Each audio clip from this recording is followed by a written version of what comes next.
যেগুলো করলে রোজা ভাঙে না। কেউ যদি ভুলে খেয়ে ফেলে, ভুলে পান করে, জোর করে যদি খাওয়ায়, তাহলে তার রোজা ভাঙে? দিনের বেলায় হাজবেন্ড ওয়াইফের মধ্যে কিস করা, হাগ করা, এতে রোজা ভাঙে না। স্বপ্ন দোষ যদি হয়ে যায়, ইহতিলাম যেটা ওয়েট ড্রিম, রোজা ভাঙে না। ব্লাড টেস্ট করলে রোজা ভাঙে না। অনিচ্ছাকৃত বমিতে রোজা ভাঙে না। নাক দিয়ে রক্ত পড়লে রোজা ভাঙে না।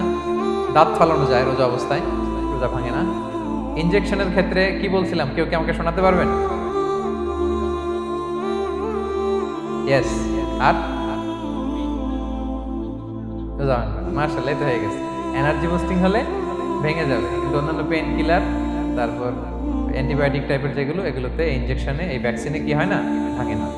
আচ্ছা, কমন কিছু বিষয়, টুথপেস্ট, মাউথ ওয়াশ রোজা ভাঙে না, তবে রেকমেন্ডেড না, না করতে বলি আমরা। মেসওয়াক করতে বলি।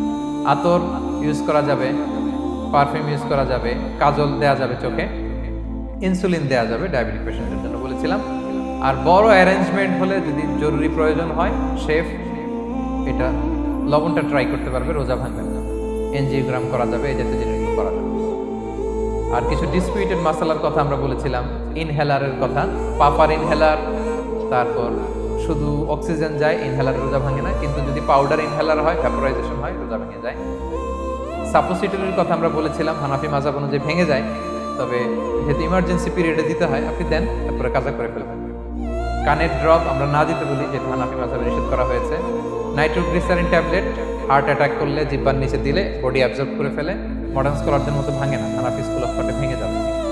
হিজামা করলে রোজা ভাঙে না, তবে আমরা দিনের বেলা করতে নিষেধ করি। ব্লাড ডোনেশন রোজা ভাঙবে না, বেশি পরিমাণে যদি ব্লাড ডোনেট করেন। দুর্বল হলে, অসুস্থতার কারণে ভাঙতে পারবেন, তবে জরুরি প্রয়োজনে আমরা অবশ্যই ব্লাড ডোনেট করি।